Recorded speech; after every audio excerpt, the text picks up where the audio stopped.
that made me proud to be raised by black women.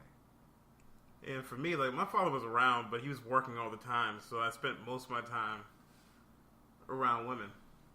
And sadly, I don't talk to a lot of them.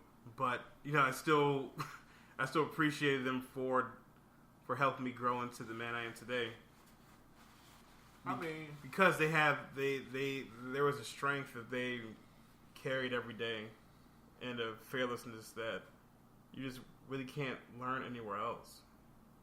That's exactly what I was about to say. Like they have qualities that I hate to say it, like you're just not gonna pick up from your dad, and vice versa. Like you get those qualities you're gonna pick up from your dad, you're not gonna pick up from your mother. But there are things that you would not be able to do without your mother. Especially, like, I mean, even sitting here having this conversation, there's certain things and issues we wouldn't even have a perspective on had we not had very strong, very voiceful women around to be like, you know, this is what is, this is what isn't. I know you're a man, but without my mom, I'd be a shitty husband. That's exactly what I mean. And we actually talked about this before this episode. Like everything about how I treat women has nothing to do with what I think women deserve or don't deserve. It has everything to do with what I think my mother deserves and what my sister deserves, and how they would look at me if I treated a woman anything less than what a woman actually deserves. Whether I love you, hate you, you know, we're friends or we're foes. Like, there's certain things I'm always going to do for women because I've been trained, taught, and guided on how I should treat a woman. And I'm never going to stray from that no matter what, because that's the right thing to do. And I know, like, sometimes, like, I need some of these women, especially like my mother's sisters, aunties, all these people, like, they're going to come through and take care of me in ways that men are never going to think of. Now, that's also we need to make a point that these are for women that deserve to be treated like that. Absolutely. You know, not everyone deserves all of you. Not everyone deserves the best you can offer, men and women alike. Absolutely.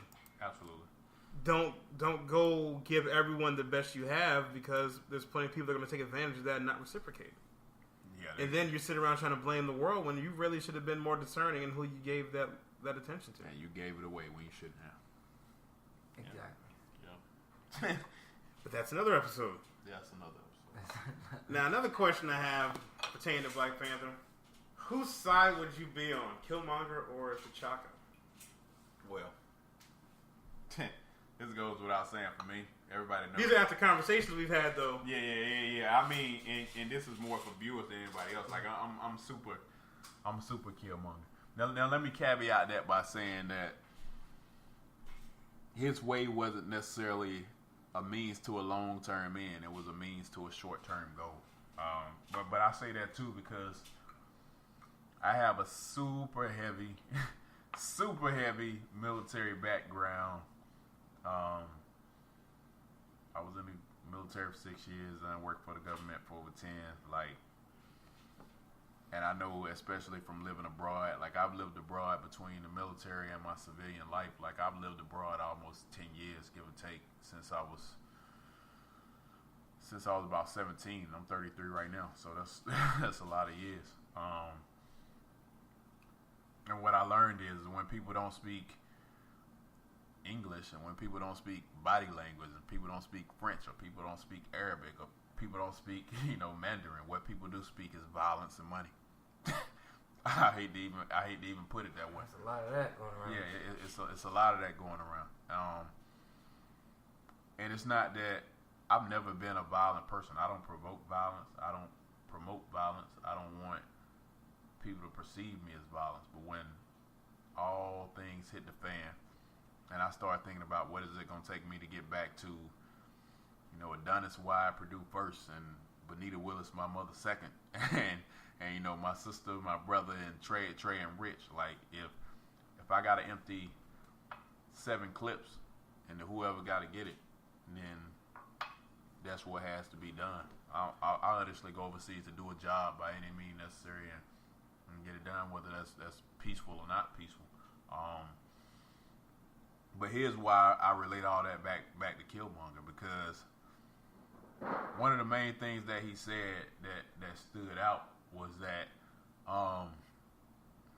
his people never had the means or the weapons to fight their oppressors, and that's technically true and not true. And this is what I mean. And people will never believe this about African Americans or African culture for some reason. We don't bother people. We just don't bother people. That's not indigenous to our culture. That's not something we produce. We might joke around and give each other a hard time. We might have fights and whatnot with each other, but going out of our way to bother people this isn't something that's genetically programmed in us. It's not something that we do. And for some reason, everybody perceives us as violent. Yes, we can become violent because we protect our own. We're very humans. Yeah, exactly. Yeah. That's human nature in general. But I think that also relates back to me, I always relate it back to pit bulls. Pit bulls are not violent. You mess with what they love. You go after who their owner is. You're gonna have some problems. But we're not going out our way to promote violence or provoke violence or anything like that. And he had a valid point, because I mean, even when you look at something like slavery, like when slavery first started, people came to Africa under the guise of the fact that they had something to trade. They had something that they wanted to do that was peaceful in nature. And next thing you know, like, that wasn't their actual intention. Slavery was their actual intention. Yeah. And so we started under a peaceful, basically a peaceful banner of, yeah, we'll trade with you. Like, we are more than willing to share with you. We more than willing to receive and give. And then it turns violent when you chain up a couple thousand people and put them on a boat, and then you oppress them for a couple thousand years. Like you oppress people for a couple hundred years, and then you free them, and then you oppress them under the law for another. There's going to be some unrest. There's going to be some unrest. Like, what do you expect? Yeah. And that's what bothers me the most, because I look around at people, I'm like, these people don't understand. I have no intention whatsoever of doing anything on earth besides raising my son the best that I can. And anything that's violent in nature doesn't promote that. But the sad thing about it is, the only thing that many other races respond to is violence. You look at terrorism, the largest portion of domestic terrorist act convicted. You're looking at 80 to 90% white male. You look at mass genocide conducted throughout history, either European or American culture. Like, you don't find African culture conquering and killing people unless you look at stuff that happens indigenous to Africa. Yes, it happened in Africa. You don't see us doing that anywhere else. We're not trying to take over Persia. We're not trying to go and discover new land. We're not taking diseases to Indians. Like, we're not doing these things. We're sitting around somewhere minding our business. We're not trying to force Christianity on. Yeah, exactly. That's not what we do. So, like, when Killmonger was like, my people have been oppressed without the weapons to fight back. Honestly, the only time we would fight back is that we were provoked. You leave us alone and we have no issues with anybody. Yeah. You've agitated us. Yes, I have a problem. I have a problem because, honestly, right now, even at this moment, I feel like the African American culture, and probably the African culture as well, is constantly being agitated. Whether it's by laws that are on the books, whether it's in Africa because people want to obtain minerals or diamonds or uranium or plutonium or whatever is indigenous to Africa. Like, you're agitating cultures that have no ill will towards you.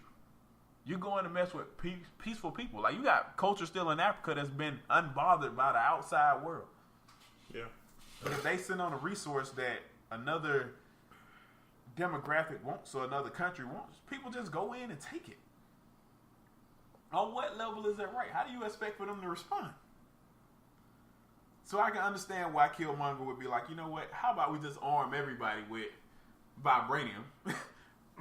The most significant, most rare, most valuable element on Earth, and we can fight back. Because honestly, that's really how it is. Like, honestly, even where I am in life, I feel like if I were pulled over by the right person in the right pretense in the right jurisdiction, they would do whatever it takes to put me away. And if they couldn't put me away, I might get gunned down right then. Mm-hmm. Although I could have been committing a crime that anybody else commits. I could have been going 7 miles over the speed limit. That could be it. Mm-hmm. But if I walk into, and we're going to do this on another episode, all right? I'm going to say that right now before I even make this comment. But I could walk into a school and kill 17 people and get a fair trial.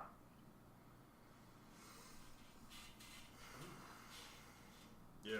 All right, so I can speed, get pulled over, and get killed. In fact, let's take this deeper. I could be a lawfully concealed carry permit carrying African American male, get pulled over for speeding or a light being out, due to the fact that the officer feels like I am a threat to him in any way, form, or fashion. He can gun me down and then be let off. I can throw a smoke grenade into a high school, walk in, gun down 17 people. The police will not even enter when they first start hearing shots fired. They will apprehend me alive, and I will get a fair trial. You can go to a church and do the exact same thing. And get Burger King. And get a fair trial. Privilege. You go get some Burger King, too, before you go to the Privilege. So it bewilders me how people don't see the significance of stuff like Black Panther, or why this is huge as far as representation for us, and the power that we actually represent that make people so uncomfortable. That's really what it is.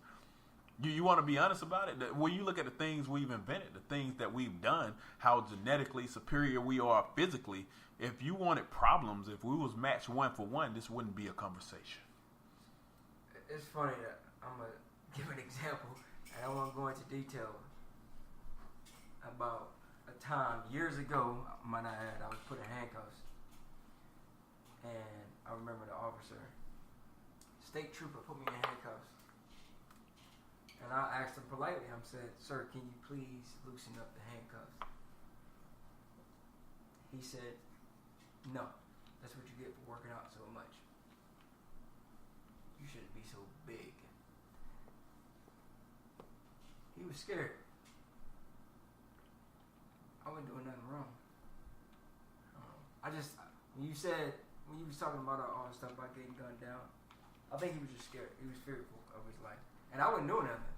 I had on Chucks, a brand new, nice, crisp, lime green polo shirts and jeans. I remember the same outfit I had on. You don't gotta do anything but be black. He was afraid. He would not loosen up the handcuffs. My shoulders were burning. I'm like this. He would not loosen them bitches up. He was like, "Nope. You shouldn't work out so much." First time he rode up to my car, he was like, "You got any weapons in the car? Any drugs? Blah, blah, blah, blah, blah." Nope. I was 23. Like, nah, man. Even as somebody like Corey said, I also work for the government. And I still get nervous when the cop get behind me. Not that I'm riding dirty or anything. My paperwork is good. My credentials are good. But I know as soon as he gonna pull up, he gonna know that I got a right to carry a firearm. And I'm still afraid. Period. I remember I was in college. I was went to get food with my friend. Maybe about 3 miles from, on-campus apartments. So we pull out past a cop, probably 2.5 miles out. And I look, I just know he's going to just follow us. So it comes out, follows us for about 1.5 miles. Pulls us over in front of a Starbucks.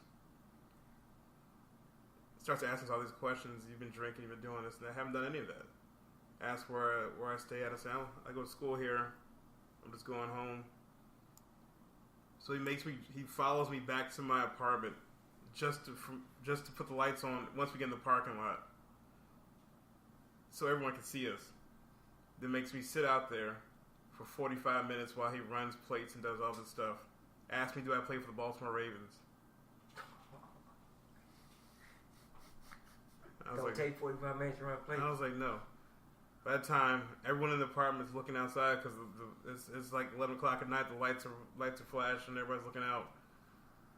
My friend was with me. I told him, you can go inside. He was like, he's not leaving me. And I respect it at that point. But, all that happens, it just gave me, they had nothing. So I was like, then why'd you follow me? Why'd you make me come back here to have these lights on and embarrass me like this? And, it's funny too, man, because like a lot of people think issues like this are imaginary, and like we don't even experience all this stuff, man. And it's so weird to even think about it.